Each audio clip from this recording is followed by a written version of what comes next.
Selamat pagi saudara, Anda kembali bersama saya Paulina Jaru di pagi hari ini di program Sapa Kaltim. Saudara sudah bergabung bersama kami di Studio Kompas TV Balikpapan. Ada Pak Eko Wahyudi. Selamat pagi Pak. Pagi. Gimana kabarnya Pak? Alhamdulillah baik Pak. Sibuk apa Pak akhir ini? Kerja kantoran. Sembari bermain drone ya? Iya betul. Iya betul. Nah saudara, kita akan mengobrol seputar drone yang setiap tahunnya ini semakin banyak orang yang memiliki drone dan tentu saja jenisnya juga semakin bervariatif. Langsung saja kita tanyakan ke Pak Eko. Panggilannya Pak Eko, betul Pak? Eko bisa, Wahyu bisa. Wahyu bisa, lebih simpel Pak Eko kali ya. Siap Pak Eko. Siap Pak Eko. Masuk Pak Eko gitu. Ya Pak Eko, kalau tadi Bapak dari komunitas drone multirotor Balikpapan Drone atau multirotor Balikpapan. DMB ya Pak DMB, ya. ya. Nah itu kalau komunitas DMB sendiri sudah sejak kapan Pak di Balikpapan? Tahunnya sih dari 2017 ya, sekitaran bulan September something like that. 2017? 2017. Berarti sekarang 7 tahun? 7 tahun. Lama juga ya. Dan Ya. Bapak anggota pertama waktu itu? Anggota pertama, kumpulnya pertama di helipad. Pantai Kilang. Iya, Pantai Kilang. Di situ kita waktu itu ketemu. berapa anggotanya waktu itu? 5. 5 ya. 5 orang aja. 1 dari Penajam sampai dengan sekarang ada. Waktu itu awal mula Pak Eko mengenal drone itu dari mana sih? Pertama punya dulu kan ya? Ya, tapi kan udah dapat dulu nih info-infonya. Oh, belum? Ada barang yang bagus nih. Waktu itu ada kegiatan di Lapangan Merdeka. Ya kan, ada kegiatan di Lapangan Merdeka. Plus saya juga suka dengan RC ya. Baik itu mobil atau aeromodeling kan. Iya. Gitu. Nah kalau aeromodeling waktu itu terkendala ini aeromodeling itu kan nggak otomat ya. Dalam artian kita harus ngawasin terus barang itu di atas gitu Iya, kan. iya, betul. Kita harus tetap fokus di situ. Nah, ada satu teknologi namanya drone yang dia bisa autonomous gitu loh. Autonomous dalam artian pada saat remote-nya itu kita lepas, dia standby di situ. Nah, itu yang buat saya pertama kali tertarik di situ gitu. Dan dia bisa pulang sendiri pada saat kondisi tertentu kayak misalnya baterainya habis, terputus dari remote, dia pulang sendiri, lebih gitu. safe. Betul. Tanpa ini, maksudnya tanpa diarahin. Enggak. Ya itu kalau misalnya remote-nya kehabisan baterai terus koneksinya putus, kan nggak bisa dikontrol. Nah, dia pulang sendiri. Kemudian tertariklah di situ. Pak. Ya, apa sih barang ini gitu kan. Nah, saya sukanya waktu itu di remote, di remote controlling. Saya main RC mobile, drift, terus SC kayak gitu-gitu kan. Nah, salah satunya mau masuk ke area udara. Speedboat juga ada waktu itu. Cuman mau masuk ke udara, cuman aeromodeling ini terlalu terlalu lama mainnya plus kepala kita harus begini kan, ngeliatin barangnya di atas gitu loh. Nah itu yang agak-agak kurang tertarik. Nah kenapa ada drone ini gitu kan, yang teknologinya juga bagus, oke gitu loh. Gitu Mbak. Dapat informasi untuk bisa beli drone ini di mana waktu itu Bapak? Di komunitas aeromodeling waktu itu ada di Grand City. Tapi sudah ada jual di Balikpapan saat itu ya? Enggak, kalau jual tokonya enggak ada. Kebetulan temen ada yang lagi ke Jakarta gitu kan, nah ada toko di sana titip beli. Gitu. Waktu itu Phantom 3 Advance saya punyanya, keluaran yang DJI. Gitu. Itu drone pertama yang saya punya sih waktu itu. Nanti kita ngobrol harga-harganya Pak ya. Kalau komunitas drone multirotor sendiri ini apa sih Pak?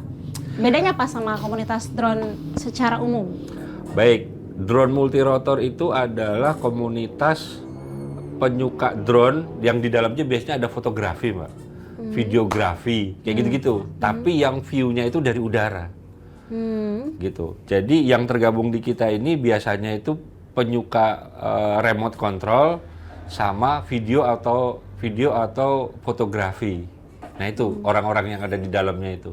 Nah, kalau ada satu jenis drone lagi yang dia penyuka kecepatan. Jenis drone juga tapi kecepatan dia mirip dengan aeromodeling tapi tidak memiliki sayap. Hanya balik-balik 4 gitu. Oh, ada banyak jenis ya berarti ya selain ada. Selain yang DJI series ada macam-macam yang. Kalau yang multirotor ini adalah yang tadi Multirotor yang penyuka desain videografis dan rata-rata iya. Drone multirotor sebetulnya semua jenis drone ada di dalamnya. Termasuk fixed wing itu ada. Itu termasuk drone juga kan.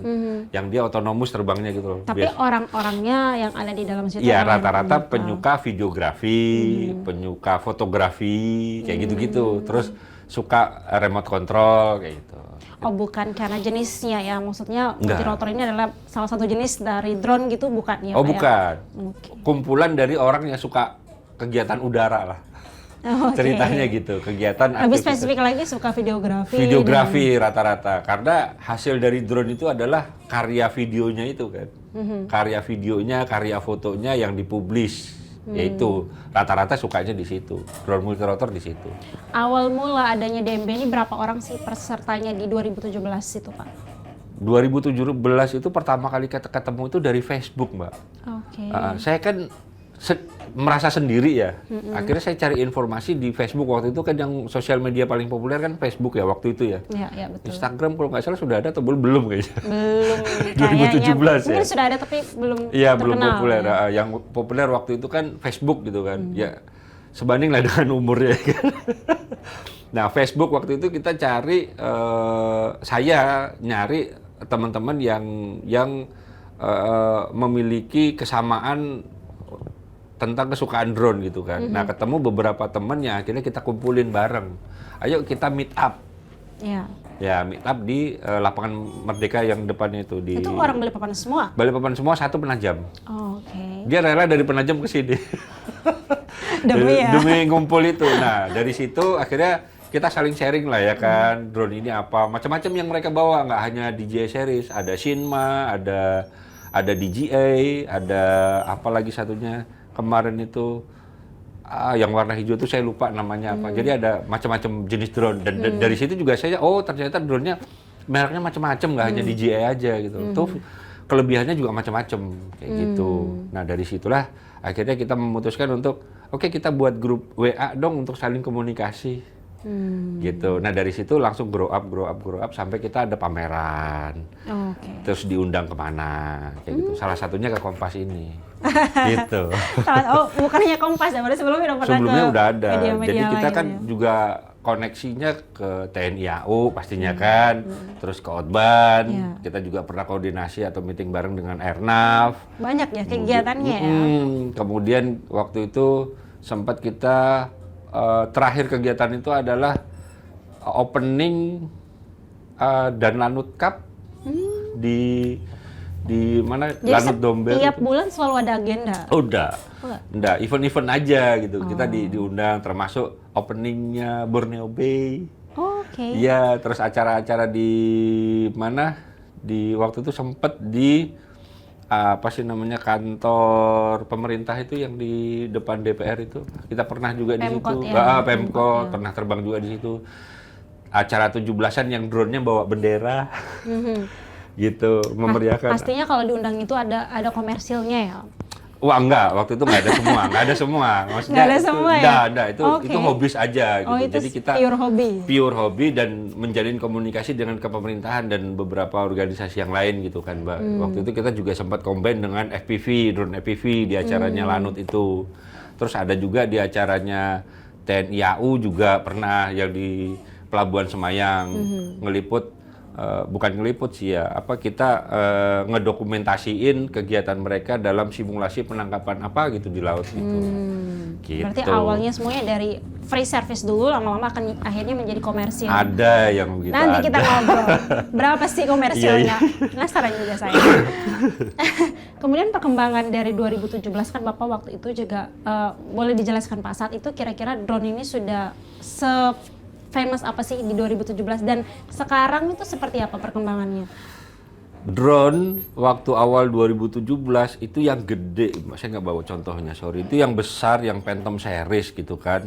Nah, dari 2017 ke sekarang itu luar biasa, perkembangannya sangat signifikan banget. Brandnya nggak hanya cuma satu ya, brandnya banyak sekarang. Nggak hanya DJI, nggak hanya Shinma, nggak hanya CJRC, macam-macam gitu loh. Dengan harga yang juga bervariasi kan.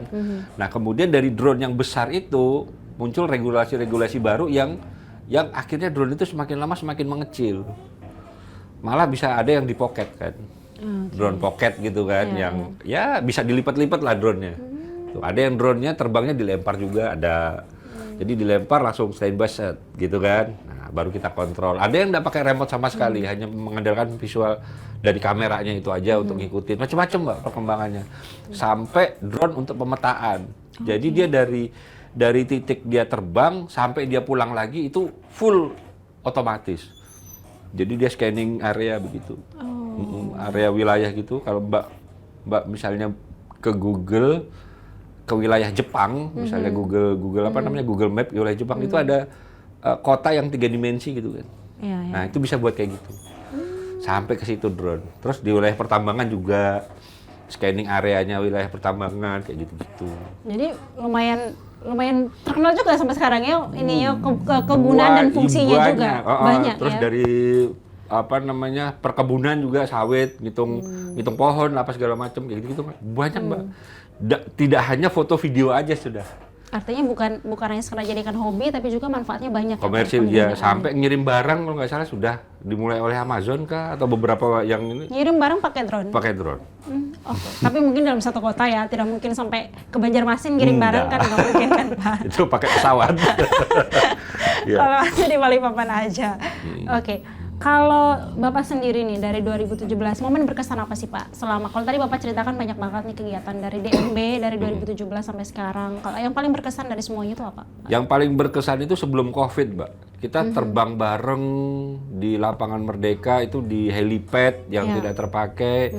Kemudian kita terbang bareng di Borneo Bay waktu itu opening apartemen Borneo Bay. Kemudian yang sangat berkesan adalah kita bisa kerjasama dengan berbagai instansi pemerintah dari kepolisian, tentara, angkatan udara, laut, terus kita juga berkomunikasi dengan Otban, kita berkomunikasi juga dengan Airnav. Jadi kita tahu nih ketentuan apa sih yang kita bisa dapatkan dari mereka gitu kan. Penggunaan wilayah udara ini seberapa krusial sih gitu loh. Terus kerjasamanya seperti apa? Kita juga ada kerjasama nih sama. Jadi ilmunya meluas ya Pak ya? Jadi nggak hanya terbang sembarang gitu yang tidak bertanggung jawab gitu kan. Nah, kalau ada regulasinya? Ada. Jadi pada saat kita terbang, tahu-tahu ada helikopter kan, jadi crash kan gitu loh. Langsung rusak, Jadi beli yang baru. rusak gitu. Bisa jadi membahayakan nyawa malahan kan. Karena helikopter sama drone ini murah drone tuh. Pada saat ngantem baling-baling atau masuk, jadi terus helikopternya jatuh, bisa berapa nyawa nanti yang hilang. Bukan hanya pilotnya ya. Betul. Gitu. Lingkungannya bisa jadi rusak. Nah dari situlah kita akhirnya dapat ilmu. Juga kita sering kok ada acara dengan Outbound gitu kan. Kemarin juga aviation on run kayak gitu-gitu. Kita dapat izin terbang di sekitaran wilayah bandara. Itu privilege. Wah, privilege ya. Gitu. Ada izinnya. Oke. Ada izinnya. Kita sempat koordinasi juga dengan Airnav. Kita dapat namanya NOTAM ya, Notification to Airmen, bahwa si Airnav akan menginformasikan kepada seluruh pilot pesawat komersil bahwa ada kegiatan di situ. Jadi terbang kita dijamin aman. Terbang di samping bandara loh, coba. Wow, udah setara pesawat komersil ya. Gitu. Naik Garuda sejajar sama nggak mungkin kan? Enggak di dalam bandara ininya. enggak, di luar gitu. Oke, kalau tadi Bapak ceritakan ada regulasinya, tapi sejauh ini kalau di Balikpapan tidak ada yang melanggar ya Pak ya, kalau Bapak melihat Itu dari dia. 2017. Itu dia, kita approach ke Outbound kan, ke Outbound juga kita dapat sosialisasi. Jangan salah loh, kita sempat atau sering ngopi bareng dengan Outbound. Bener, kita ngopi di cafe shop gitu, membicarakan masalah ya keselamatan penerbangan, ada isu-isu apa. Nanti coba deh undang Outbound dari sini nanti ya. Jadi coba kita siap. Nanti kita ngobrol lebih jauh. Nah, kalau regulasi kayaknya lebih pas deh kalau Pak Outbound atau Airnav nanti yang diundang ke sini ya kan. Siap. Tapi nanti mungkin di-spill sedikit lah Pak ya yang Bapak paham tentang regulasi. Tapi sebelum itu Pak, kalau peranan komunitas DMB ini tengah masyarakat yang memiliki drone ini saat ini apa aja? Pertama, peran kami adalah mensosialisasikan apa yang kami dapat dari pemegang regulasi Mbak. Contohnya Outbound misalnya. Outbound dengan Airnav-nya lebih aman, kita kalau terbang tidak lebih dari 120 meter loh. Gitu. Itu Atau disampaikan ke masyarakat? lebih ke arah komunitas kita. Oke. Jadi informasi dari kepemerintahan nyampe ke penggunanya, bukan ke masyarakat secara umum ya. Artinya pada saat ada misalnya ada notification kegiatan drone, kita tahu nih, oh di sini ada kegiatan penggunaan drone nih. gitu yang bisa kita pakai gitu. Termasuk kita kerjasama waktu itu Jambore Nasional Drone kan ada di Balikpapan pertama tahun 2018. Nah itu juga kita kerjasama dengan Outbound untuk ada kurang lebih 7 titik yang ada notemnya di Balikpapan ini. Di mana aja itu Pak, 7 titik? Pertama itu di apa pelabuhan Semayang. Ya. Kemudian di apa namanya itu Pantai Kilang, kemudian di Lamaru, Manggar. Oh, arah kota semua ya? Ada di kebun mana? Kebun Raya. Kebun Raya. Kemudian ada di Kampung Atas Air. Oh, itu disebut. Itu ada notabnya semua itu. Kampung Atas Air. Kemudian satunya lagi di mana saya lupa, Mbak. Di daerah tengah kota kalau nggak salah, di Tugu Adipura. Anggaplah kayak landasannya drone ya, sudah ditentukan. Oh bukan, itu adalah titik-titik yang diizinkan terbang bebas. Dalam artian semua pilot udara yang akan menuju ke Balikpapan tahu bahwa di situ ada kegiatan. Oh gitu. Jadi ketinggiannya sekian, kita lapor itu Mbak. Jadi drone ini terbang di ketinggian sekian, pilotnya siapa, kita lapor tuh, connect ke Airnav. Gitu. Nanti kalau drone ini sudah turun, kita lapor juga tuh ke Airnav. Pada saat kegiatan Jambore itu ya, Jambore drone nasional pertama itu tahun 2018 di Balikpapan. Oke baik. Nanti mungkin bisa di-spill sedikit ya regulasinya yang dari Pak Eko tahu seperti apa. Tapi kita bahas usai jeda. Oke. Jangan kemana-mana, saudara, tetap bersama kami di Sapa Kaltim.